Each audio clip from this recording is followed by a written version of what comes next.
the world around us, and I'm your host, Beatriz Caraballo. Today we're going to talk about a very serious and sensitive topic that impacts many, the impact of depression. An estimated 19 million adults are living with depression. Depression is a serious medical illness that affects every 1 in 10 Americans. Women are 70% more likely than men to experience depression, but both experience it. The onset is from 25 to 44 years of age, and at least common for those over the age of 65. In children, clinical depression affects girls and boys at the same rate. It is estimated that about 10 to 15% of children and teens are depressed. Research indicates that 1 of every 4 will have an episode of major depression during high school at the average age of onset, 14 years of age. Today, we have a great professional that is going to bring you information and resources where you can go and get help for depression. Dr. Angela Clack is a psychologist and licensed psychotherapist at Clack Associates. She has been working in the mental health field for over 20 years. She runs a women's empowerment group international, empowering women to succeed through professional coaching and consulting. Dr. Clack, thank you for being here today. Thank you, my pleasure. I am so glad that we are doing this segment. It's a very important segment, and it's a very near to me topic that needs to be addressed for not only women, but for men and for children as well, especially teens. So tell us a little bit about yourself and what do you do and about your clients. Absolutely. It's my honor and pleasure to be here. My mission has been to reduce the stigma in communities of mental health, with mental health issues. So I am so excited to be a part of the mission of the world around us, because depression is a serious medical issue, but I kind of have my own definition because I also see it as a serious physical, emotional, spiritual, and medical illness. And so I'm so glad that we're tackling this issue and we're bringing it to the community. Absolutely. And creating a way for people to feel very comfortable to talk about it. Absolutely. A lot of people I've noticed that are scared of sharing their story, of telling someone and getting help for various reasons. They don't want to be labeled. They don't want to be picked on. They don't want to be shunned away from the family. They don't want their family members to point their fingers and say, hey, you're just a mental case. But we here at the world around us are emphasizing that you should speak out and that you should find help. Because the earlier that you get help, the better it is for you to receive treatment. Agreed? I agree. Yes. Now, I do know that men also go through depression, and they are very afraid for various reasons, because they're taught to be the strong guy, the one with the muscles, the one that can withstand anything that's put on their corner. That they're supposed to shoulder our burdens and theirs and the children's. So they're very quiet and they don't share it even with their spouse. Yes. What do you think about that? For many people, depression is seen as a sign of weakness. And so particularly for men who are socialized and cultured to be strong, not only just physically strong, but to be mentally strong as providers for their families, this is just one of those issues that they're not readily willing to talk about. And again, this is social and cultural conditioning, because we know even as little boys, we encourage boys to be strong, to be providers, to take care of their little sisters. You know, even in sports, you can see the dichotomy in sports when it comes to males and females. So it's very important that men recognize that it's not a sign of weakness, it's actually a sign of strength. Yes. Yes. Speak out and get help. Yes. Early. Because I've always noticed that, and perhaps you've noticed, that men that hold it in, they tend to lash out in business, in personal life, through domestic violence. That's I think that's one of the major causes. Absolutely. Is because they keep quiet and they don't share it and they don't look for help.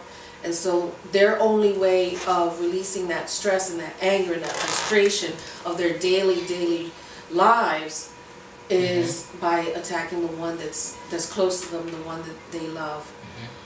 So I encourage all men, we encourage all men to please get the help and please share your stories.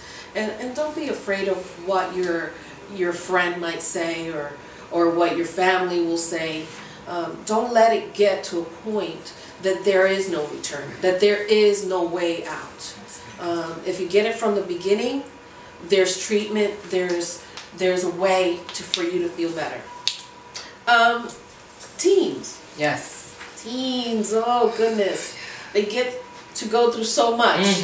And then on top go through perhaps episodes of depression as well. Yes. Do you get teens at your office? I see teens a lot. There is a joke in our profession because not everybody is comfortable working with teens because in addition to their mental health issues, they have their hormones too. Yeah. So they can be quite challenging. Yeah. But I adore and I've worked with teenagers for a very long time. Often in my practice, that's what teens come from. A lot of anxiety and a lot of depression. And it can be for various reasons. So it goes anywhere from bullying in high school, peer pressure, relationship stress, family problems, and then for my girls, a lot of self-esteem issues are big. Wow. Now, how can we help them to share more, to open up, to not be so afraid of any of the labeling, any of the stigma that's attached to the word depression? Are we talking about teens or people in general? First, let's do the teens. Okay. Well, teens, my approach with teens, which anybody who works with teens is, you come at them very differently than you would adults. So the language changes. So I might not directly talk about the concept of mental illness. I kind of talk about emotional stress and what it's like to be a teen today. And so what you really have to do is find a way to relate to something that's important to them, and build trust, and so that they can feel confident as sharing with you things that they might not be comfortable sharing with their parents. So the first line of people who might be able to be in that position are teachers. Because kids often go to guidance counselors or someone in school, or that's where teachers will observe that the kid is sitting alone or having problems with their peers. They might not go to a parent, but they may talk to a teacher who really takes an interest in them. Now, as a parent, what are some signs that they can notice? Okay. One of the things I want to say to people in general is that this is not an illness that you can tell people to snap out of it and get over it. I hear there's so many ways I'm hearing how people are approaching getting over, or you need to kind of snap out of it or move on from it. Even for young people, you're just being dramatic. A lot of my parents say that to their girls. Stop being dramatic. And really, that may be part of who they are, but the issues underlying that are more serious. So we just really want parents to watch their kids, to hear them, and if you're not comfortable yourself figuring out whether or not there's something deeper, have them see a professional, just get an opinion. Right. Now, you also, as the statistics were showing, that there's children that go through that. Yes. How early are these children going through that? I've seen kids in therapy as young as 3. I don't see very young children, but they are in therapy as young as 3 years old. Typically 3-year-olds, because their vocabulary is not as mature as a 7 or 8 or a 16-year-old, of course, they're a little pre-verbal. But therapists are trained to do play therapy. And you get a lot of information through kids' play. Because naturally, that's what kids do, they play. So a lot will come out of that. But 3-year-olds come into therapy, it's usually for a trauma, a significant trauma, and or it's a parenting issue. So discipline, and the terrible 2s have been extended into the 4s and 5s. So that's usually when we see the little ones in treatment. And is there any other reason why they would come in? 3-year-olds and young, the most significant and serious issue is sexual abuse. Because remember, people who target little kids for sexual abuse will do that because they can't talk. So they can't tell anyone. So that's usually a physical evidence, and then the clinician doesn't use a lot of words. They work around play and helping them to create safety around the sense of their body. And 3-year-olds are astute enough that you can do that. They just can't say a lot of other things that we need in terms of getting information about what happened to them. But nonetheless, they still need the support. Absolutely, absolutely. Now, do they grow out of that, or do they continue through the depression? I definitely wouldn't say they grow out of it. I think they grow through it. And what I mean by that is there are some residual effects of trauma that people carry with them throughout their lifetime. Mm-hmm. It gets better in terms of your ability to manage it and cope with it. But I've seen kids who maybe at 6 suffered some trauma. They get therapy, they get stabilized, and at 16 something triggers it, and they come back into therapy. Right. So yeah, they kind of grow with it, but they don't necessarily grow out of it. Now women, we carry so much, we do so much. It's like we're supposed to be superwoman, yes. super mommy, and have it all together. No tears, no. Yes. Because if not, then you know, what kind of woman are you if you can't handle all the pressure? Yes. So I know that women go through it much more than men or children, perhaps. Why? So statistically, more women are reporting and showing up in therapy for depression than men. That's just a fact. Statistically, more women are in therapy for depression. And I think it's for a lot of reasons, because women come and talk about it, so the numbers are there. We don't often see a lot of men come into therapy. But women, one of the biggest issues that I have in therapy is helping them to take off that cape, because they are trying to do it all and they can't do it all. Yes. And part of the depression is the sadness and the grief that I can't do it all, but I don't know how to let go of it. Oh, yes. Now, can we help mothers? Daily routine of getting the kids ready to school and helping the husband get ready to go to work, but they also have to do it for themselves, because they still have to go to work, they still have to live, they still have to be themselves.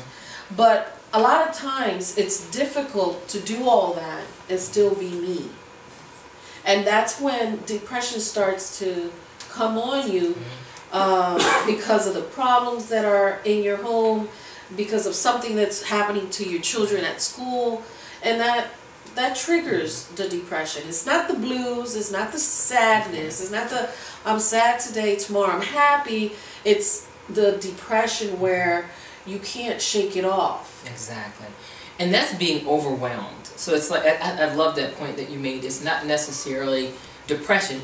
Depression is what emotionally is showing. But these are women who are just overwhelmed from the time they get up to the time that they go to bed, and often they're not sleeping, because that's when they're trying to take care of the next day. Women in those situations need support. If they're not married and or they don't have a spouse who's accessible to help them, they have to figure out how to balance their life. Yes. And otherwise they'll go deeper and deeper into a depression, and it'll be very difficult to come out of that. Now, there's a difference in all depressions. What is the difference between them? So the differences in depression are about severity, the intensity, the length of time, and sometimes it's about seasonal. So, you know, during this time of year, I would say beginning November, when it starts to get colder and it's darker sooner, we have what people have as a seasonal depression. Right. We might call it the winter blues. Look, we all kind of go through that on some level, because if you love the summer, you're grieving the fact that now you got to wait a whole nother, right. And naturally, our bodies need natural sunlight. So, but winter blues are when it's a little bit more serious than that. It's a pattern that you've seen for years. Every winter you're getting depressed. Every winter you begin to get maybe sometimes physically sick. So you, during those months, have to figure out, how do I get the extra ultraviolet rays that I need? But it also may require medication, and there's other treatments for seasonal depression as well. We are going to hold that thought right there, and we're going to take a break. We'll be right back. WBNC has a great lineup. We start with the Breakfast Club, 6 a.m. to 9 a.m. Our live shows start at 7 p.m. to 10 p.m. Monday, Wednesday, and Friday.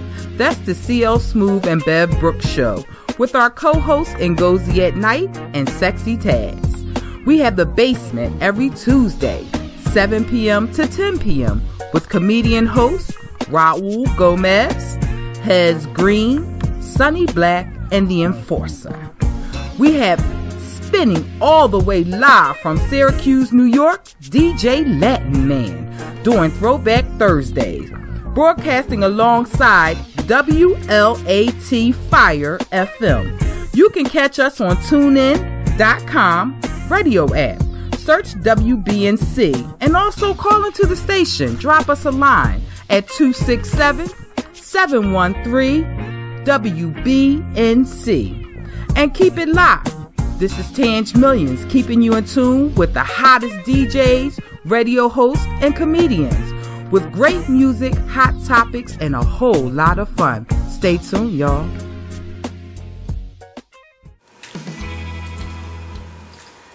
Welcome back to the world around us, and we're here with Dr. Angela Clack, and we're going to go into the question session because we have some fabulous questions from our audience that were sent through linked, through Facebook, through Twitter, through Periscope, and so we thank you all for being involved in this episode.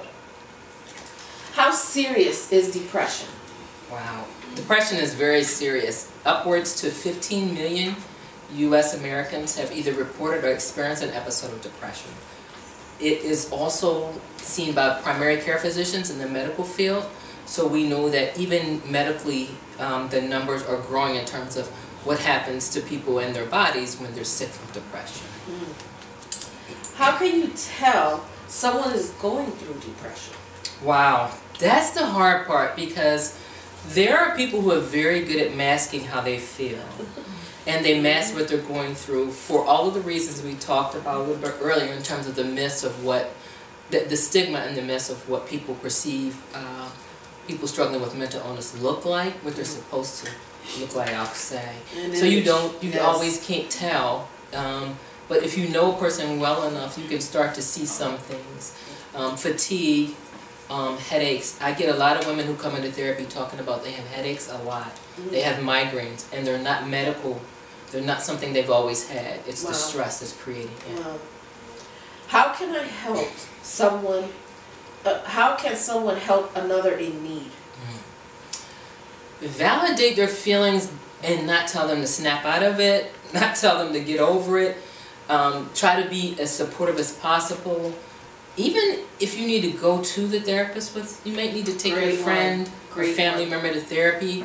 You may have to help them make that first phone call, because once they're in there, the therapist will help them to get kind of acclimated and adjusted to the expectations. But we may have to be that person that pushes our family member or friend to get help. What can you do to help a family member? I would say the same thing. I definitely would say talk and hear more. Listen to what they're going through. They may need help. Again, we talked a little bit earlier about mothers and women who are overwhelmed with the daily responsibilities. So maybe kind of us kicking in support, maybe taking the kids to their doctor's appointments or their school meetings or their sports activity. It's really about support. People with depression and other related mental health issues really need a tremendous amount of support. Is it good to conduct interviews on teens suffering from depression?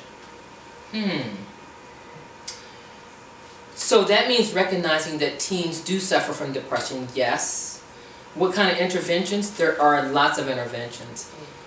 There is a difference between being clinically depressed and then the sadness. So if you notice your teen is sad and you do have a good relationship with you and they're just going through some normal teen things, then you get involved. You figure out, well, what can I put them in? Maybe they need to be in some kind of physical activity or maybe some kind of after-school club or church youth group. Maybe that will get them through the hump. If it's something more clinical, you have to look at other interventions. Does counseling or medication help? Wow. I'd be the whole show if I answer that question. Well, I know that a lot of people are scared of starting on medication, and is it addictive? Is it going to do something to me? Does it have some kind of a side effect? No, I think it's an excellent point, because even when people come to therapy, they'll say, well, so how is this supposed to help? How is me talking about my pain it's supposed to help? But it does, and because it's a process. So you meeting with the therapist for the first time, no, it's not going to wipe away the pain. But it is about, let's start this process. Let's kind of get the ball rolling in terms of let's look at what's going on in your life. Often you have to kind of get out of your head to be able to talk more about what's going on. And if you have a third person, someone who's totally impartial, someone who's experienced to ask the right questions, then you'll get the right answers. Medication. So, okay, I have a little soapbox about medication. I'll say it really quickly. I do believe in medication. I don't believe that medication is necessary for everybody. And part of what will help people get better, maybe quicker, if they have a very serious mental illness, is the use of medication. And often people are very afraid of medication. Yes, yes. They're afraid of sharing, number one, and then when you add the prescription on there, Yes. then they're even more scared of that. Absolutely. Are people suffering from depression dangerous people in society? People suffering from depression are no more dangerous than people who are not suffering from depression. When we look at people with mental illness, the depression is more about the violence against the self. So people who have severe mental illnesses may be self-injuring, or they may be people at risk of wanting to kill themselves through suicide. But they're no more violent at committing any kind of community violence than anybody who's not mentally ill. Are people, this question, before I say it, it bothered me. And I don't really care who wrote it. And I'll explain later, and I'm pretty sure she's going to have the answer. But it's sensitive to me, so it did bother me. But I'm still going to share it, because regardless what you ask, it's your question, and it's your right to have that question. So Dr. Clack, the question is, are people suffering from depression mental cases? Oh, wow. Okay. I don't even know what a mental case is, to me. I don't know what that means. I know what people say, but I'm not sure. Is that in the dictionary? I don't know what that means. I know what they're trying to say, and it's they're labeling people as crazy, and that's something that we've been trying to fight in terms of the mental health community. Are all the stigmas and the labels that we put on people who are seeking help.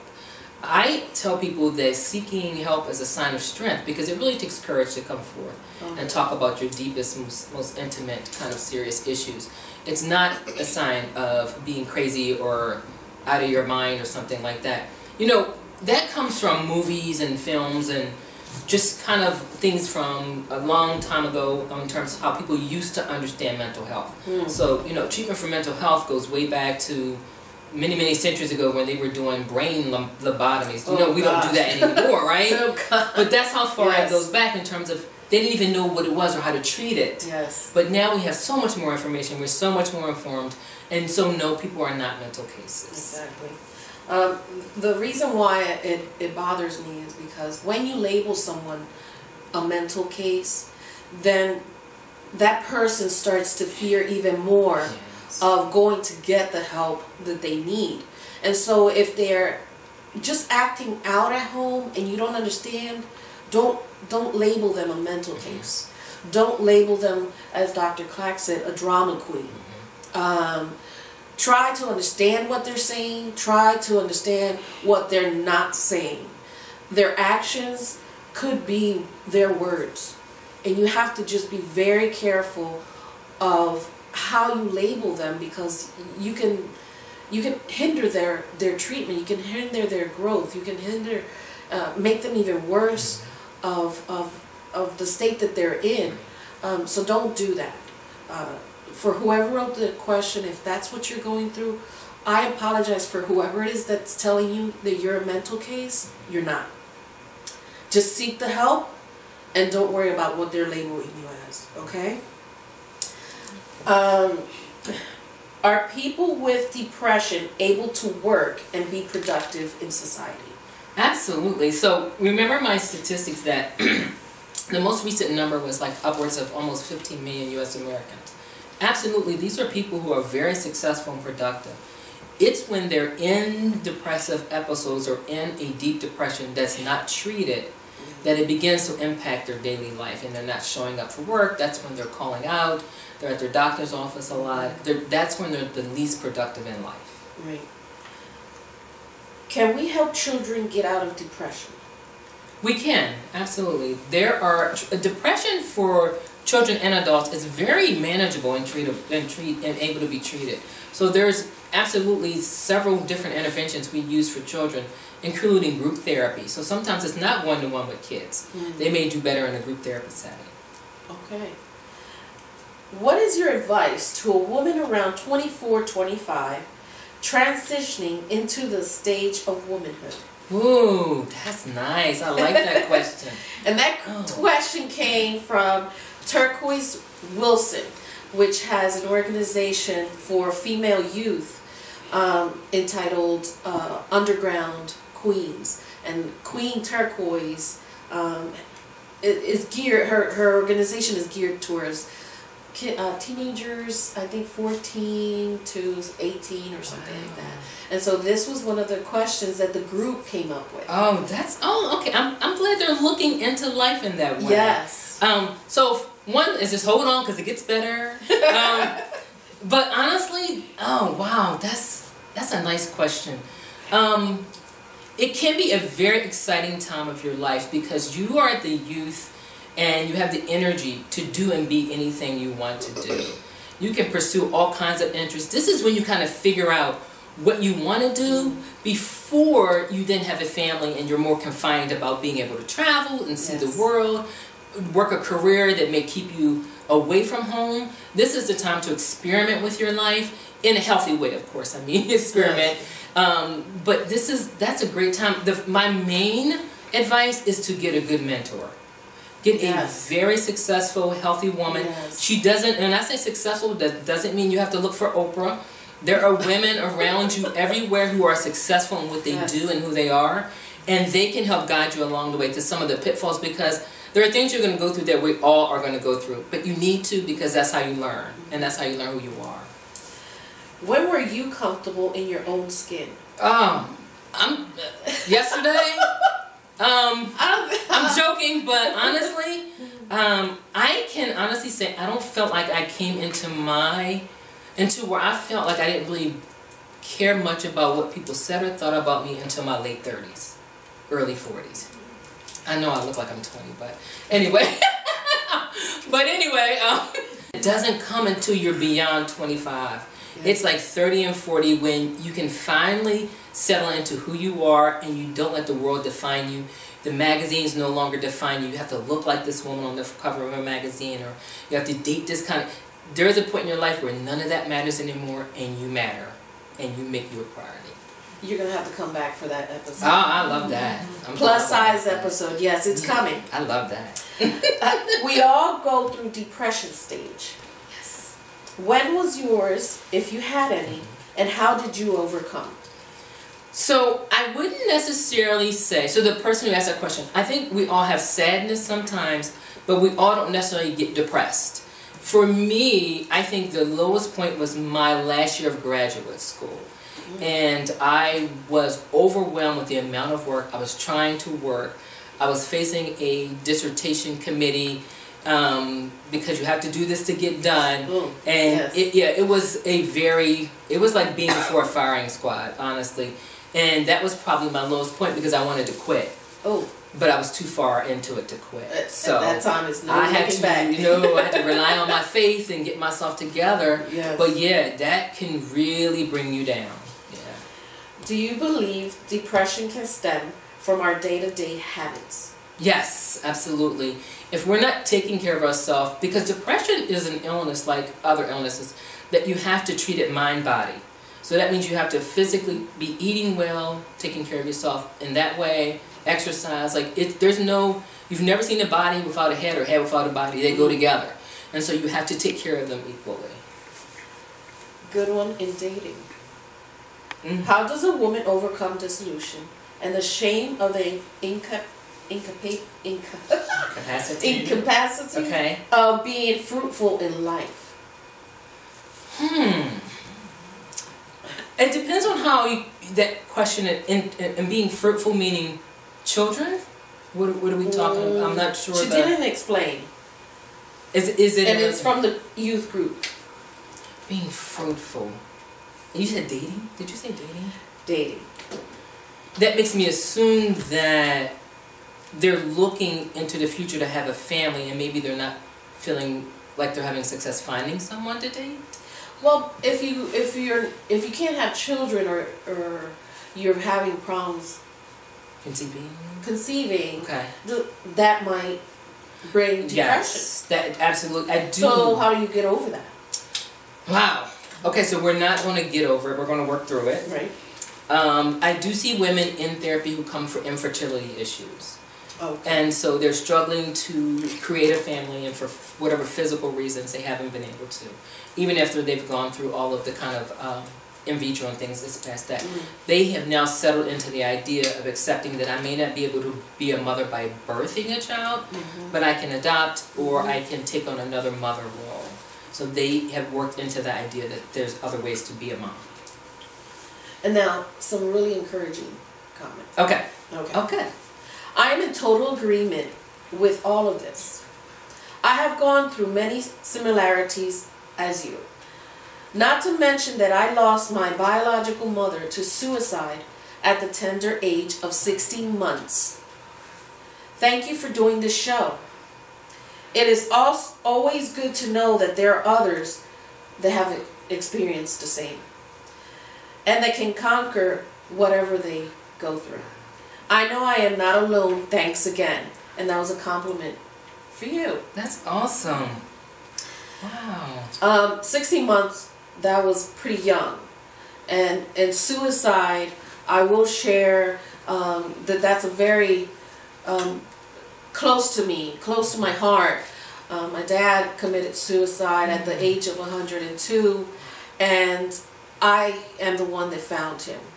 And I was 21, 22 years old with two children, two small children. And to come into that, your life completely changes. Your outlook in life completely changes.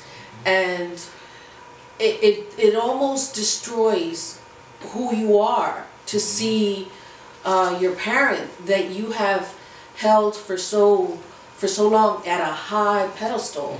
All of a sudden they commit suicide, and you're like, why did you do it? Yes. Like, what's going through your head? Why did you leave me here? So it's hard. At 16 months, I'm sure they didn't see it.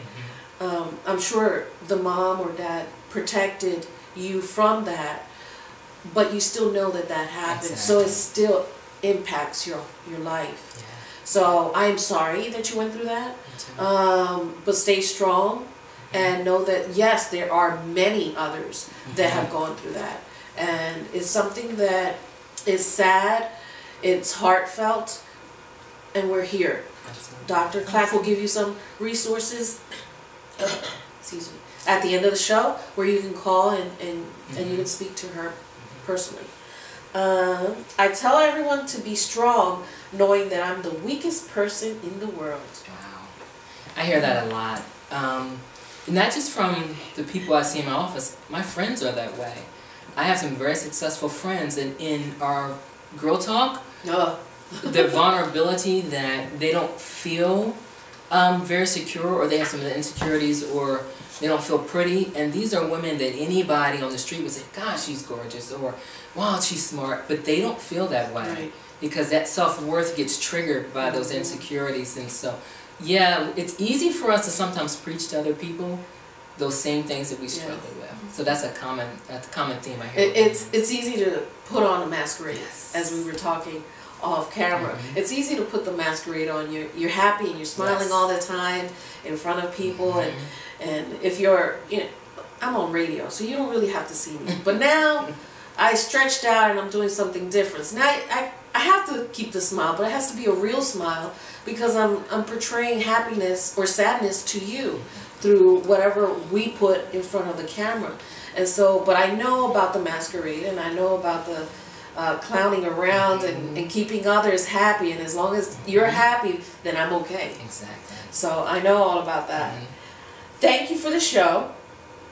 There are so many of us carry the secrets of abuse and assault in silence. What can we do about that?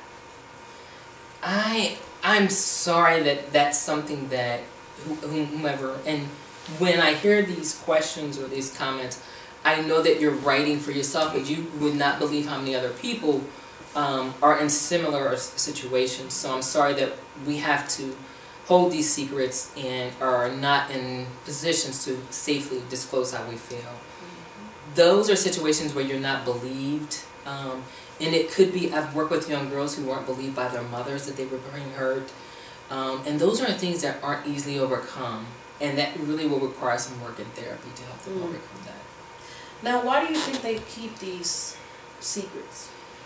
Sense of shame, that it's my fault, that I did something to make the person do what they did to me. And so they take responsibility.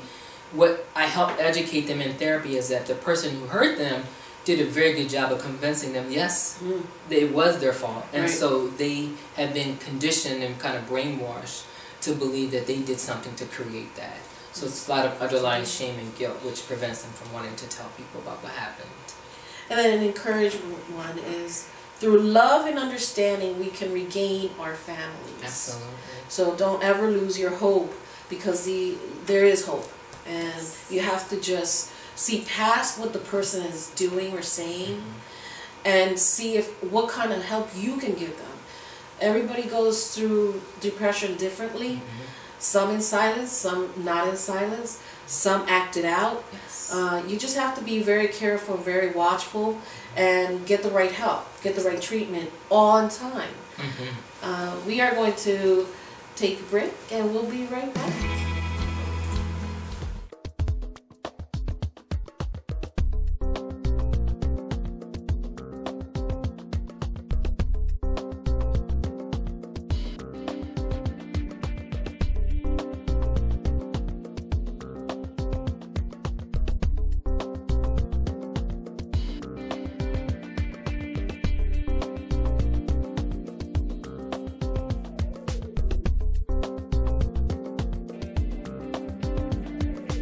Welcome back to The World Around Us. To recap, I want to thank Dr. Angela Clack for being here, answering questions, giving you some information. Is there a phone number where they can call you for help, for treatment, or even for more questions? Absolutely. So my contact information is, my website is www.clack, and that's CLACK, associates.com, gmail.com. And you can also find me on all the social media outlets. If you message me, I will definitely get back to you. Respect your own privacy, and so don't necessarily put anything out there you want other people on the social media sites to see, but just say, would you please contact me, and I'll know what it's in relevance to. So again, my telephone number at my office, 856-875-5335. My email, Clack, C-L-A-C-K, associates2005@gmail.com. And on all the social media outlets, put my name in, Angela Clack or Dr. Angela Clack. And again, respect your own privacy and just say, can you get in touch with me, or I have a general question. And I'll make sure that I return either your question or your comment or your call. Excellent. Thank you for all of the information. It was a great conversation. Yes, it was. And it was great hearing the stories that they shared. Yes. It's always great to have you. This is our second episode. We're going to have many, many more for you of great information and great professionals as Dr. Clack. Our next one, well, you'll just have to stay tuned to see what's coming up. But you will enjoy it, just like you enjoyed today. And you will enjoy more and more music from our DJ CL, which you'll see on Periscope. And you'll see on all the social medias. Soon we'll have the official video out of today's taping, so that you can have one and you can see it, and it's great to have, because you'll know all the information that Dr. Clack gave, and so you won't have to remember it. Just go back and see it. Thank you for being here. Thank you for supporting us and for helping us continue to grow, because we are growing. You can find us on Facebook, and you can also find us on WBNCradio.net, and tune in for our episodes and our shows. This is not the only show that we host, so please come and join us anytime. Thank you.